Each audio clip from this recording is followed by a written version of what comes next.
Telangana high court में बतौर इजाफी जज खिदमात अंजाम देने वाले 3 जजेस को मुस्तकिल जज के तौर पर तकर्रुर करने के अहकाम जारी कर दिए गए हैं।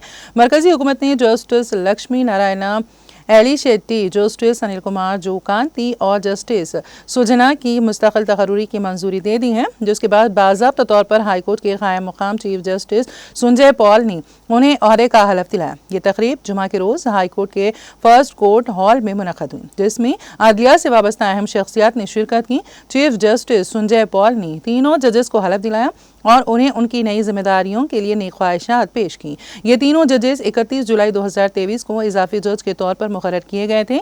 हाल ही में सुप्रीम कोर्ट कॉलेजियम ने इनकी मुस्तकिल तकर्रुरी की सिफारिश की थी, जिसे मरकजी हुकूमत ने मंजूर कर लिया। कानूनी माहिरीन के मुताबिक इन जजेस की मुस्तकिल तकर्रुरी से अदालती निज़ाम में मज़ीद इस्तेहकाम आएगा और ज़ेर इल्तिवा मुकदमात के जल्द फैसले में मदद मिलेगी। तेलंगाना हाईकोर्ट में केसेस की बढ़ती हुई तादाद और अदालती अमल की तेजी के पेश नज़र नए जजेस की मुस्तकिल तैनाती ज़रूरी समझी जा रही थी। कानूनी हलकों में इस फैसले को अदलिया की फ़आलियत और इंसाफ की बरवक्त फराहमी के लिए एक अहम पेशरफ्त करार दिया जा रहा है।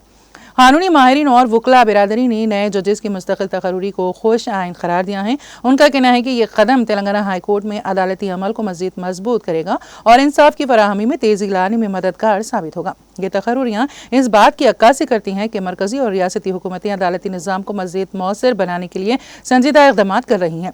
तवक्को है कि मुस्तक़बिल में मज़ीद जजेस की तकर्रुरी अमल में लाई जाएगी ताकि ज़ेर इल्तिवा मुकदमात को जल्द निपटाया जा सके।